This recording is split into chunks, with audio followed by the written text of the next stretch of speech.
Wag na wag niyong titignan ang problema ninyo. Ulitin ko lang, idols. Wag na wag niyong titignan ang problema ninyo na para bang iniwan kayo ng Diyos.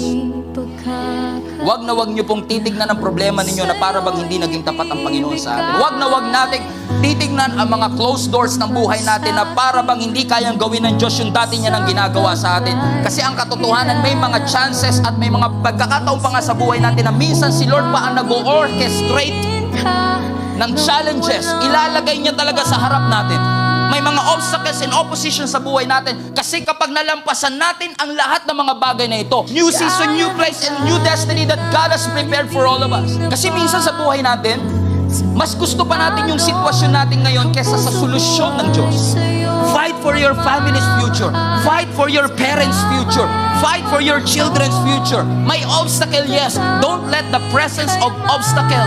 God is always on your side. Makes you doubt the purposes of God in your life. Na kahit mahirap ang buhay, kaya kong ngumiti. Na kahit may challenges, kaya kong maging maligaya. So just keep on moving forward and keep on walking, because pushing forward is a testimony that God can sustain you and God can bring you out.